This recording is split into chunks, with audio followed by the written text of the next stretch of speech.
Hello વિદ્યાર્થી મિત્રો, structural mechanics 1ના lecture number 15માં હું વંદિત ભટ્ટ તમારા બધાનું સ્વાગત કરું છું.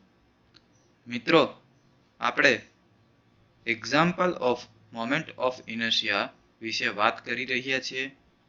હાલની જે લેક્ચરની સિરીઝ છે તેમાં સ્ટ્રક્ચરલ મિકેનિક્સ 1ના ચેપ્ટર નંબર 3 મોમેન્ટ ઓફ ઇનર્શિયાના એક્ઝામ્પલની ગણતરી કરી રહ્યા છીએ, જેમાં આપણે જુદા જુદા T section, I section, L section એવા જુદા જુદા સેક્શનની moment of inertia about X X axis and about Y Y axis એટલે કે આઈ એક્સ એક્સ તથા આઈ વાય વાયની વેલ્યુ કેવી રીતે ફાઇન્ડ આઉટ કરવી તેના વિશેની માહિતી મેળવીએ છીએ. તો આજના લેક્ચરમાં પણ આપણે એક ફર્ધર એક્ઝામ્પલની ગણતરી કે જેની અંદર આપણે ચેનલ સેક્શન સી સેક્શનની moment of inertia about X X axis અને અબાઉટ વાય વાય એક્સિસ કેવી રીતે ફાઇન્ડ આઉટ કરવી તેના વિશેની માહિતી મેળવીશું. દરેકે દરેક સમની અંદર એક બેઝિક ફંડામેન્ટલ કન્સેપ્ટ કે જે axis of symmetry and axis of reference કે જે એપ્લાઇડ મિકેનિક્સ સબ્જેક્ટમાં સેન્ટર ઓફ ગ્રેવિટી નામના ચેપ્ટરમાં આવી ગયું છે, તે કન્સેપ્ટનો ઉપયોગ મોમેન્ટ ઓફ ઇનર્શિયાના એક્ઝામ્પલની શરૂઆત કરવા માટે આપણે એક્સ બાર અને વાય બારની વેલ્યુ ફાઇન્ડ આઉટ કરવા માટે ઉપયોગ કરવો પડશે. તો સૌ પ્રથમ આપણે મોમેન્ટ ઓફ ઇનર્શિયાના એક્ઝામ્પલ માટે જે સ્ટાન્ડર્ડ સેક્શન છે તેના આઈ એક્સ એક્સ અને આઈ વાય વાયના ઇક્વેશન પાછા રિવાઇઝ કરી લઈએ. રેક્ટેન્ગ્યુલર સેક્શન માટે I X X is equal to BD cube upon 12, I Y Y is equal to D B cube upon 12. Hollow rectangular section માટે I X X is equal to B D cube upon 12 minus small B D cube upon 12. Iyy is equal to db cube upon 12 minus small db cube upon 12. Circular section માટે Ixx is equal to Iyy is equal to pi ના છેદમાં 64 d raised to 4. Hollow circular section માટે Ixx is equal to Iyy is equal to pi ના છેદમાં 64 કાઉન્સમાં d raised to 4 minus small d raised to 4. તેવી રીતે fifth section triangular section I base is equal to bh cube upon 12, Icg is equal to bh cube upon 36 અને Idd is equal to bh cube upon 4. તો આવી રીતે આપણે બધા જ standard section છે તેમાં જે મોટા ભાગે આપણે ઉપયોગમાં લેવાનો છે તે રેક્ટેન્ગ્યુલર સેક્શન છે અને રેક્ટેન્ગ્યુલર સેક્શનને લંબચોરસ આડછેદ કહેવાય.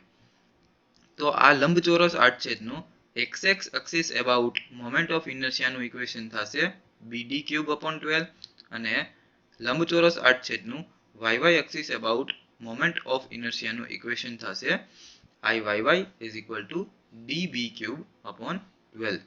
તો આ ઇક્વેશન યાદ રાખ્યા બાદ હવે આજે આપણે મોમેન્ટ ઓફ ઇનર્શિયા ચેપ્ટરના ફિફ્થ એક્ઝામ્પલની ગણતરી કેવી રીતે કરવી તેના વિશેની માહિતી મેળવીશું. મિત્રો, ફિફ્થ એક્ઝામ્પલમાં આપણે એક ચેનલ સેક્શન કન્સિડર કરીએ છીએ. તમે પ્રિવિયસલી જોઈ ગયેલા છો 1 થી 4 એક્ઝામ્પલ કે જેમાં આપણે ફર્સ્ટ એક્ઝામ્પલ એક ટી સેક્શન કન્સિડર કરેલો હતો, જેમાં એક ફ્લેંજ અને એક વેબના ડાયમેન્શન આપેલા હતા.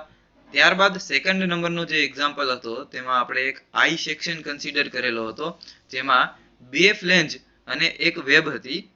થર્ડ એક્ઝામ્પલ અગેન આપણે આઈ સેક્શનનો કન્સિડર કરેલો હતો, જેમાં 2 ફ્લેંજ અને એક વેબ હતી, પરંતુ અહીંયા આપણે ટોપ ફ્લેંજ અને બોટમ ફ્લેંજના જે ડાયમેન્શન હતા તે થર્ડ એક્ઝામ્પલમાં જુદા જુદા હતા, જેને લીધે તેની અંદર શું ફેરફાર હતો તે પણ આપણે એ લેક્ચરની અંદર ડિસ્કસ કરેલું હતું. ફોર્થ એક્ઝામ્પલ આપણે એક અનઇવન શેપ કે જે ઊંધો એલ આકારનો એક કોઈ શેપ છે તેને કન્સિડર કરી અને તેને moment of inertia I x about અને આઈ વાય એક્સિસ અબાઉટ શું મળી શકે તે આપણે કેવી રીતે ફાઇન્ડ કરવું તેની મેથોડોલોજી જોઈ. ત્યારબાદ હવે આપણે આજના લેક્ચરમાં સી સેક્શન એટલે કે ચેનલ સેક્શન જેની moment of inertia about x axis અને વાય એક્સિસ કેવી રીતે ફાઇન્ડ આઉટ કરી તે આપણે જોઈએ.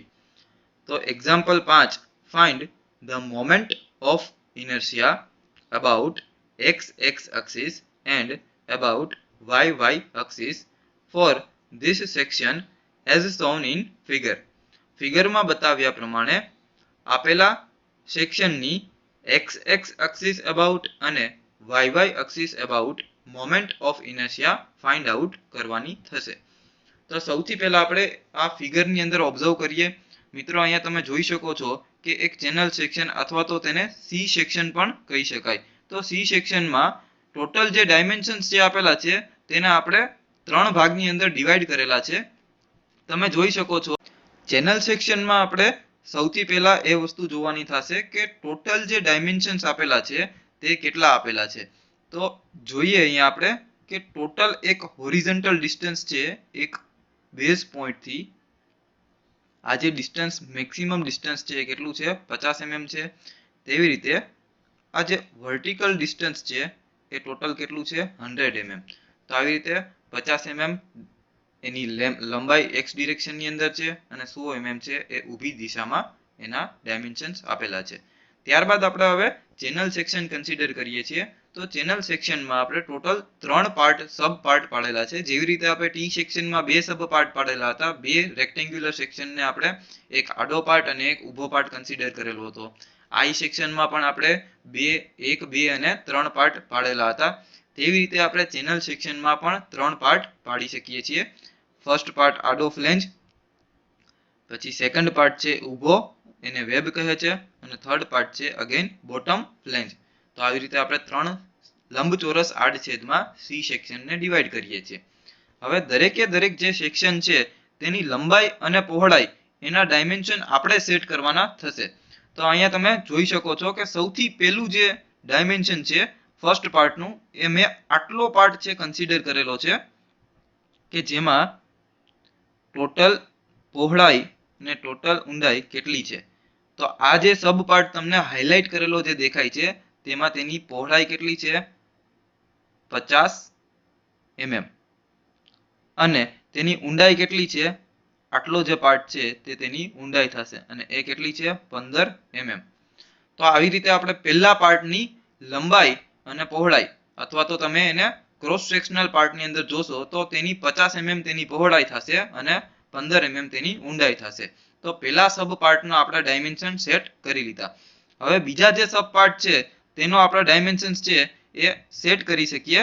જો અહીંયા એક વસ્તુ ધ્યાન રાખવાની છે કે આખે આખો લંબચોરસ છે અહીંયાથી કન્સિડર નથી કરવાનો, પરંતુ આપણે આ જે પાર્ટ છે આ લાઈન છે ત્યાંથી અહીંયા સુધીનો પાર્ટ કન્સિડર કરવાનો થશે.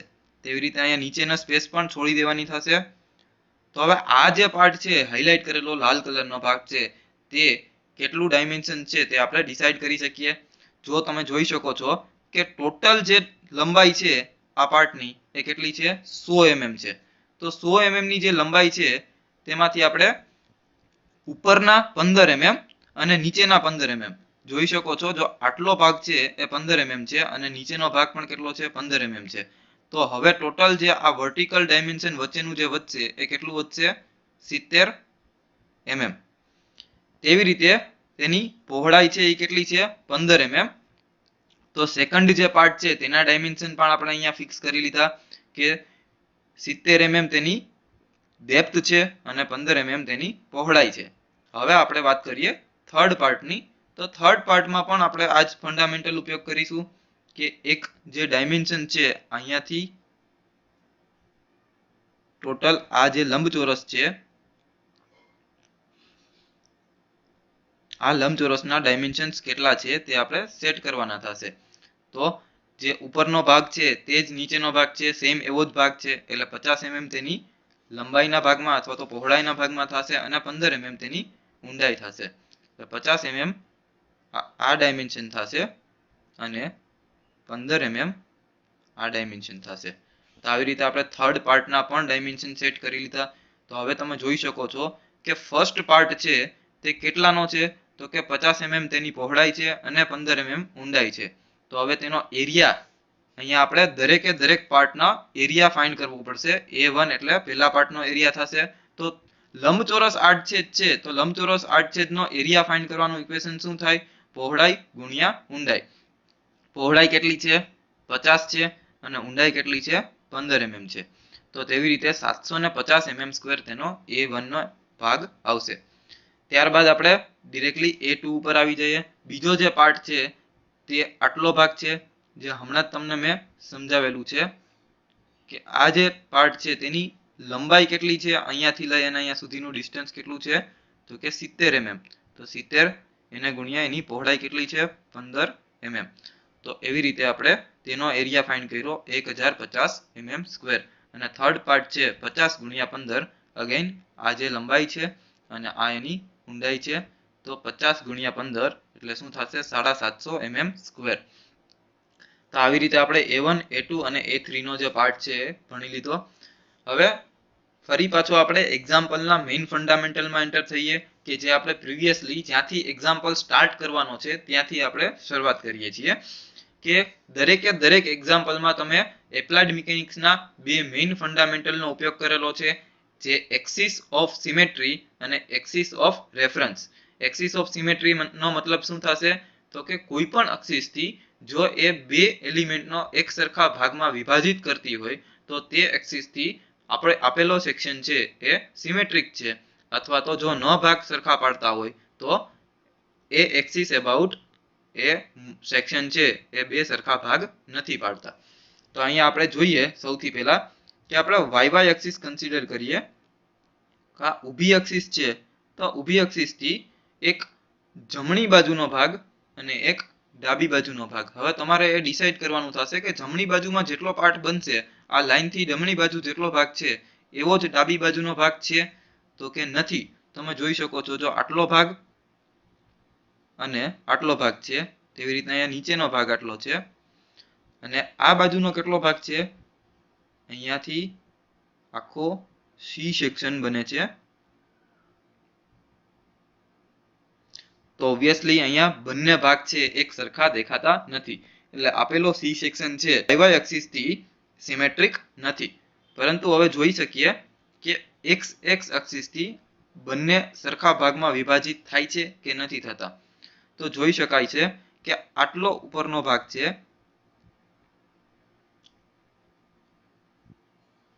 અને આ નીચેનો ભાગ છે,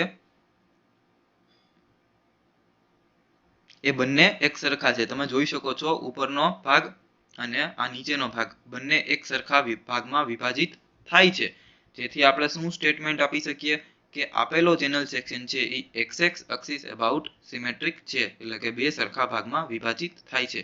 હવે તમે યાદ કરો કે જે એક્સિસ થી સિમેટ્રિક હોય, એટલે કે અહીંયા એક્સ એક્સિસ થી આપેલો સેક્શન છે એ સિમેટ્રિક છે, તો તેનો ઓપોઝિટ બાર છે એ આપણને સીધો મળી જશે. હંમેશા એ જ વસ્તુ યાદ રાખવાની થશે કે જે એક્સિસ થી જેવી રીતે ટી સેક્શન છે એ વાય એક્સિસ થી સિમેટ્રિક હતો તો તેનો આપણને એક્સ બાર છે એ ડાયરેક્ટલી મળી જતો હતો. તેવી રીતે આપેલો આપણો સી સેક્શન છે અત્યારનો ચેનલ સેક્શન તે એક્સ એક્સિસ થી સિમેટ્રિક છે, જેથી તેનો વાય બાર આપણને ડાયરેક્ટ મળી જશે. તો વાય બાર ફાઇન્ડ કરવું હોય તો સૌથી પહેલા તેમાં આપણે અપ્લાઇડ મિકેનિક્સનો બીજો જે ફંડામેન્ટલ કન્સેપ્ટ છે તેની સમજ મેળવવી પડશે કે જે એક્સિસ ઓફ રેફરન્સ છે. આ એક્સિસ ઓફ રેફરન્સના આધારે આપણે મહત્તમ અંતર છે એ નક્કી કરી શકીએ અને તેનું અડધું કરશું એટલે શું મળશે? વાય બારની વેલ્યુ મળશે. તો આ રીતે જોઈએ આપણે એક્સિસ ઓફ રેફરન્સ છે એનો કન્સેપ્ટ હવે જોઈએ કે કોઈ પણ સેક્શન છે તેનો મહત્તમ ડાબી બાજુનો ભાગ, મહત્તમ ડાબી બાજુનો ભાગ છે એટલે કયો થશે? આ લાઈન થશે. આ મહત્તમ ડાબી બાજુને એક અડીને લાઈન બનાવીએ છીએ આપણે, અને કોઈ પણ સેક્શનનો મહત્તમ નીચેનો ભાગ એટલે કે સૌથી બોટમ પાર્ટ છે એ આ પાર્ટ થશે. તો એને અડીને એક લાઈન બનાવીએ તો આ બંને જ્યાં ઇન્ટરસેક્ટ થશે આ બિંદુ કેવું થશે? રેફરન્સ પોઈન્ટ થશે. અને ઊભી લાઈન છે એ આડું ડિસ્ટન્સ મેઝર કરવા માટે એટલે કે આ ડિરેક્શનમાં કોઈ પણ ડિસ્ટન્સ મેઝર કરવું હોય તો આ રેફરન્સ લાઇનનો ઉપયોગ કરીશું અને ઊભું ડિસ્ટન્સ જ્યારે પણ માપવું હોય એટલે કે વર્ટિકલ અંતર ક્યારેય માપવું હોય તો આપણે આડી રેફરન્સ લાઇનનો ઉપયોગ કરીશું. તો અહીંયા આપણે એક્સિસ ઓફ રેફરન્સનો કન્સેપ્ટ છે એ સમજ્યા બાદ હવે આપણે એના મેઇન ફંડામેન્ટલ પાર્ટની અંદર કે જે તમને મેં હમણાં જ ડિસ્કસ કરેલું હતું કે આખો સેક્શન છે એ એક્સ એક્સિસ થી સિમેટ્રિક છે જેથી તેનો વાય બાર આપણને સીધો મળી જશે. તો વાય બાર માટે આપણે વાય એટલે શું થશે? વર્ટિકલ ડિસ્ટન્સ થશે. તો વર્ટિકલ ડિસ્ટન્સ આપણે મેઝર કરવું છે તો તેના માટે શું આવશે? ટોટલ વર્ટિકલ ડિસ્ટન્સ એના અડધા કરી નાખવાના. તો ટોટલ વર્ટિકલ ડિસ્ટન્સ કેવી રીતે માપશું? તો તમે નીચેથી કન્સિડર કરતા જાઓ. જો અહીંયાથી આટલો ભાગ છે એ 15 છે, 15 વત્તા વચ્ચેનો આ જે પાર્ટ છે એ કેટલો છે? 70 છે અને પાછો ઉપરનો જે ભાગ છે એ કેટલો છે? 15 છે. તો 15 વત્તા 15 વત્તા 70 એટલે ટોટલ કેટલું થશે? 100. તો 100 ના અડધા કેટલા થશે? 50. તો એવી રીતે આપણને વાય બાર ની વેલ્યુ કેટલી મળી? 50 mm. પછી આપણે અહીંયા એ વસ્તુ જોવાની થશે કે વાય એક્સિસ થી સિમેટ્રિક નથી જેથી તેનો એક્સ બાર ફાઇન્ડ કરવો છે તો એક્સ બાર માટે આપણે શું કરવું પડશે? ગણતરી કરવી પડશે. અને એ ગણતરી કરવા માટે આપણે શું કરીશું? તો કે પાર્ટ 1, પાર્ટ 2 અને પાર્ટ 3 આ ત્રણ પાર્ટ કન્સિડર કરીશું. ત્યારબાદ તેના આધારે a1 x1 a2 x2 અને a3 x3 આ 6 પેરામીટરની વેલ્યુ આપણે ફાઇન્ડ કરવાની થશે અને 6 પેરામીટરની વેલ્યુ આપણે ક્યાં મૂકીશું? અહીંયા x બાર ફાઇન્ડ કરવાના ઇક્વેશન છે તેના ઇક્વેશનમાં મૂકવાની થશે a1 x1 a2 x2 a3 x3 એના છેદમાં a1 a2 a3. તો આ 6 પેરામીટર ફાઇન્ડ કરવા માટે આપણે અહીંયા મેથોડોલોજી જોવી પડશે કે સૌથી પહેલા આપણે પાર્ટ 1 વિશે વાત કરીએ તો પાર્ટ 1 છે એ આટલો ભાગ છે તેનો આકાર કેવો છે? લંબચોરસ છે. તો લંબચોરસ આકાર છે તો a1 શું થશે? પહોળાઈ ગુણ્યા ઊંડાઈ 50 ગુણ્યા 15 એટલે 750 mm² થશે. પછી આવશે x1. તો x1 માટે અહીંયા આપણે શું કરવું પડશે? મિત્રો અહીંયા હવે ખાસ સમજવાની વસ્તુ છે કે અમુક ફંડામેન્ટલ છે થોડા ડિફિકલ્ટ છે તો એને પ્રોપરલી સમજવા પડશે. આપણી પાસે એક ઊભી રેફરન્સ લાઈન છે. x નો મતલબ શું થયો? આડું અંતર થયું. તો આડું અંતર આપણે કઈ લાઈનથી મેઝર કરી શકીએ? કઈ રેફરન્સ લાઈનથી મેઝર કરી શકીએ? તો કે વર્ટિકલ લાઈનમાં જે રેફરન્સ લાઈન છે તેના આધારે આપણે મેઝર કરવાનું થશે. તો આ પોઈન્ટથી મેક્સિમમ જે આડું અંતર છે એ કેટલું છે? પહેલા પાર્ટનું 50 mm છે. તો 50 mm ના અડધા કેટલા થશે? 25 mm.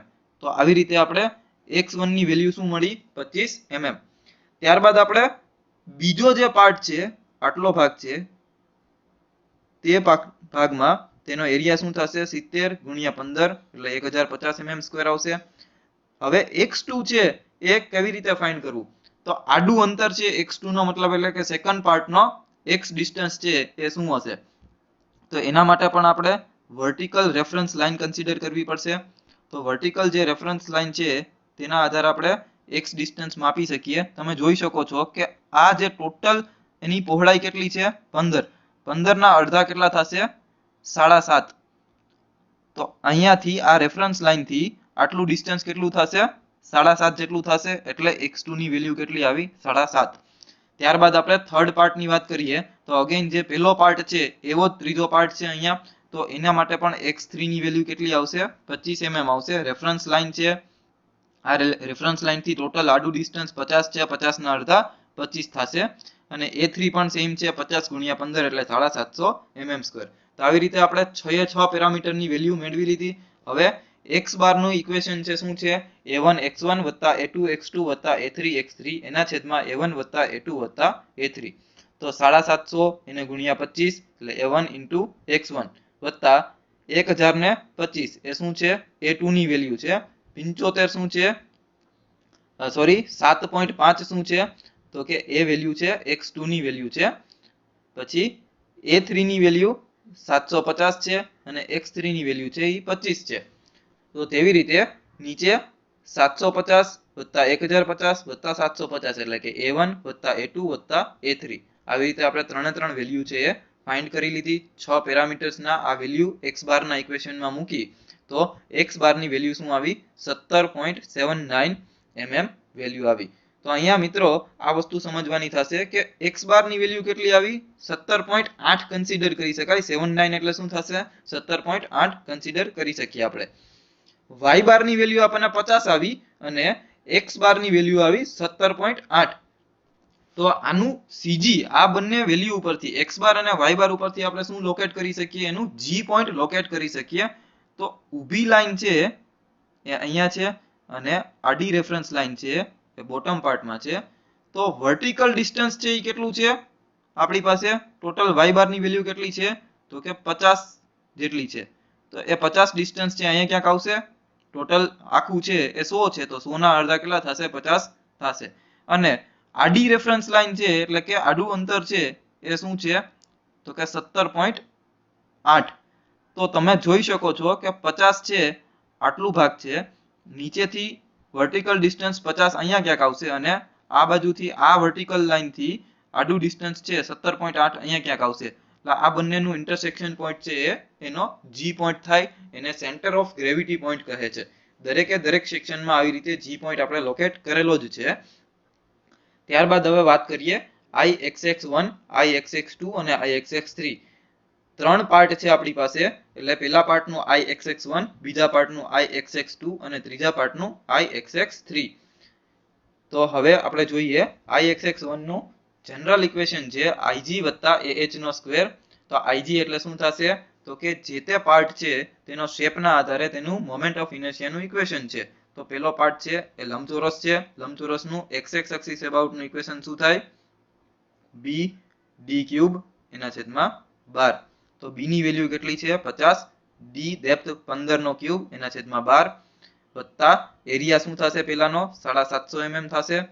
હવે અહીંયા h ની વેલ્યુ છે એ ખાસ સમજવાની થશે h એટલે શું થશે એક પહેલા પાર્ટનું એ ટોટલ કેટલું છે હાઈટ 15 mm છે તો આ 15 mm ના અડધા કેટલા થશે 7.5 હવે એના સેન્ટર ઓફ ગ્રેવિટી ની એક્સિસ છે એ કેટલી કઈ જગ્યાએ છે તો કે અહીંયા છે અને આ બંને વચ્ચેનું જે ડિસ્ટન્સ થશે એ શું થશે h ડિસ્ટન્સ થશે તો હવે આ h અંતર છે એ કેવી રીતે ફાઇન્ડ કરવું તેની મેથોડોલોજી તો તમે સમજતા જાઓ તો ટોટલ જે આપણી પાસે ડિસ્ટન્સ છે આ કેટલું છે 100 છે 100 માંથી આપણે ઉપરનો જે 7.5 mm નો જે ભાગ છે એ બાદ કરીએ અહીંયા જો સમજો 100 માઈનસ 7.5 પછી આ આટલો ડિસ્ટન્સ છે હજી આપણે બાદ કરવું પડશે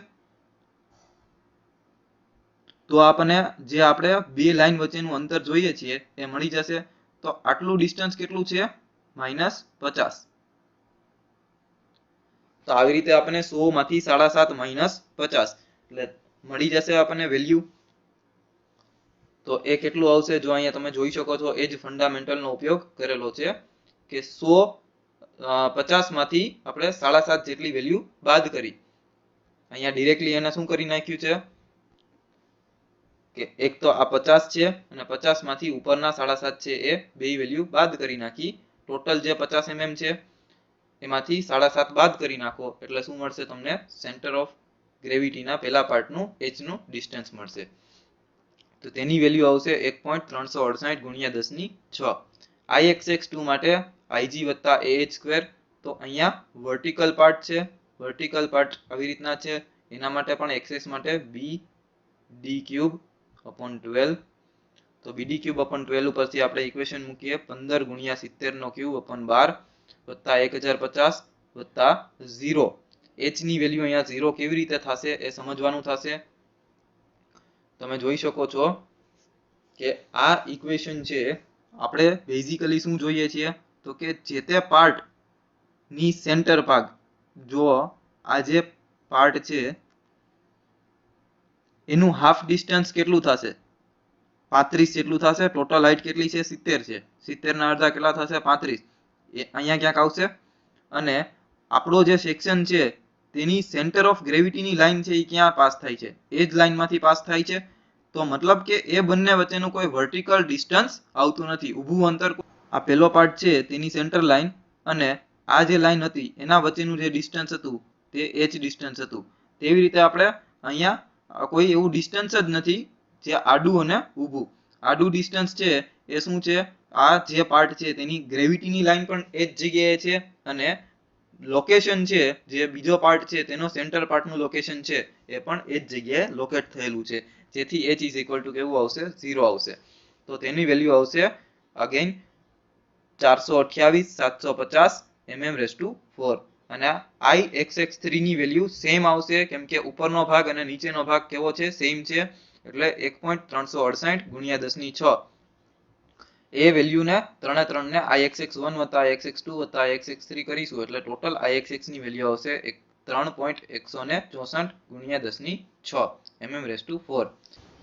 તો હવે આપણે Iyy1 ફાઇન્ડ કરતા શીખીએ કે જે બીજો જે પાર્ટ છે તેમાં આપણે yy1 yy2 અને yy3 અને તે ત્રણેયનો સરવાળો કરીશું એટલે શું આવશે, તો કે y axis about moment of inertia મળશે. તો અહીંયા પહેલો જે પાર્ટ છે તેની પોઝિશન આવી રીતે છે, તો એના માટે પણ y axis about ઇક્વેશન શું થશે, d * b³/12. તો d ની વેલ્યુ કેટલી છે અહીંયા જોઈ શકો છો 15. પછી b ની વેલ્યુ કેટલી છે, તો કે પેલા પાર્ટની પહોળાઈ કેટલી હતી 50 જેટલી હતી, તો તેનો ક્યુબ આવશે એના છેદમાં 12. એરિયા શું થશે 750 અને 25 - 17.79 એનો સ્ક્વેર એ h ની વેલ્યુ થશે. હવે આ h નો કન્સેપ્ટ છે સમજવો ખૂબ જ ઇમ્પોર્ટન્ટ છે. અહીંયા જોઈ શકો છો Ixx1 Ixx2 અને Ixx3 ફાઇન્ડ કર્યું, જેમાં આપણે આડી આ લાઈનનો ભાગ કન્સિડર કર્યો. તેવી રીતે હવે જ્યારે Iyy1 કન્સિડર કરીએ છીએ ત્યારે આ ઊભી લાઈન નો ભાગ કન્સિડર કરીશું. તો ઊભી લાઈન છે તેના માટે શું આવશે, તમે જોઈ શકો છો કે પહેલો જે પાર્ટ છે તેની વેલ્યુ શું આવશે, જો આ જે ભાગ છે તેની ટોટલ ડિસ્ટન્સ કેટલું છે 50 છે, 50 ના અડધા કેટલા થશે, તો કે 25, અને એ અહીંયા ક્યાંક આવશે. અને આપણી જે વર્ટિકલ ગ્રેવિટીની લાઈન છે એ કેટલું છે, અહીંયા લાઈન છે, તો આ બંને વચ્ચેનું જે ડિસ્ટન્સ થશે એ શું થશે, પેલા પાર્ટનું h ડિસ્ટન્સ થશે. તો અહીંયાથી તમે જોઈ શકો છો આટલું જે ડિસ્ટન્સ થશે એ કેટલું થશે, 25 જેટલું થશે. 25 માંથી આ જે ભાગ સુધીનું ડિસ્ટન્સ છે બાદ કરી નાખીએ એટલે વચ્ચેનો જે આપણે જે ગેપની હાઈટ જોઈએ છીએ એ મળી જશે. તો 25 - આ x ડિસ્ટન્સ છે એ કેટલું છે 17.80 જેટલું છે.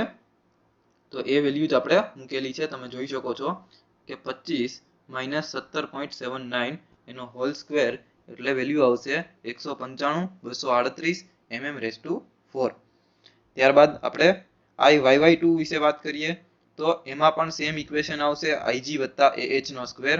Ig ની વેલ્યુ શું આવશે, તો આ ઊભો પાર્ટ છે, ઊભો પાર્ટનો ડેપ્થ છે એ 70 છે અને વિડ્થ છે એ 15 છે. તો d * b³/12. તો d ની વેલ્યુ કેટલી છે 70, b ની વેલ્યુ કેટલી છે 15 નો ક્યુબ એના છેદમાં 12. તેનો એરિયા આવશે 1050. અને અહીંયા પણ h નો કન્સેપ્ટ છે સમજવો ખૂબ જ ઇમ્પોર્ટન્ટ છે. 17.79 - 7.5 જેટલી વેલ્યુ છે બાદ કરીશું એટલે આપણને h ની વેલ્યુ મળશે. હવે કેવી રીતે આવશે એ અહીંયા સમજવું પડશે. શકો છો કે આ જે પાર્ટની સેન્ટર લાઈન છે અહીંયા આવશે, ટોટલ એની વિડ્થ કેટલી છે 15 mm છે, તો એને અડધું કેટલું થશે 7.5 થશે. અને આપણો આ જે લાઈન છે તે અહીંયા G પોઈન્ટ પાસે અહીંયા લોકેટ થયેલી છે, તો આ બંને વચ્ચેનું હોરિઝોન્ટલ અંતર થશે એ શું થશે, h થશે. તો આ અંતર કેવી રીતે ફાઇન્ડ કરવું, તો કે ટોટલ જે આપણું અહીંયા સુધીનું અંતર છે એ કેટલું છે 17.79 જેટલું છે. એમાંથી આપણે શું બાદ કરીએ, તો કે આ જે ડિસ્ટન્સ છે વર્ટિકલ લાઈન વાળું આટલું ડિસ્ટન્સ છે એ બાદ કરી નાખીએ તો વચ્ચેનો જે પાર્ટ છે એ મળી જશે. તો 7.5 જેટલું ડિસ્ટન્સ આપણે બાદ કરીએ એટલે h ની વેલ્યુ મળશે. તો એ જ કન્સેપ્ટ છે અહીંયા ઉપયોગ કરેલો છે, જોઈ શકો છો 17.79 - 7.5 એટલી વેલ્યુ મૂકી અને એનો સ્ક્વેર કરી નાખ્યો એટલે 130 865.8 mm/4 વેલ્યુ આવશે. અને અગેન Iyy3 છે એ Iyy1 અને Iyy3 બંને સેમ આવશે કેમ કે એક સરખા જ ભાગ છે, જેથી i y1 ની જે પણ વેલ્યુ આવશે તેવી જ i y3 ની પણ વેલ્યુ આવશે. ત્યારબાદ આપણે ત્રણેયનો સરવાળો કરીએ એટલે કે i y1 વત્તા i y2 વત્તા i y3. તો તેના આધારે ટોટલ i y ની વેલ્યુ આવશે 521 341.8 mm/4. તો આવી રીતે આપણે ચેનલ સેક્શનનું Ixx અને Iyy એટલે કે moment of inertia about xx axis અને y એક્સિસ કેવી રીતે ફાઇન્ડ આઉટ કરવા તેનો કન્સેપ્ટ અહીંયા શીખ્યા. તો આ સાથે આપણે આજનો લેક્ચર અહીંયા પૂરો કરીએ છીએ. Thank you so much.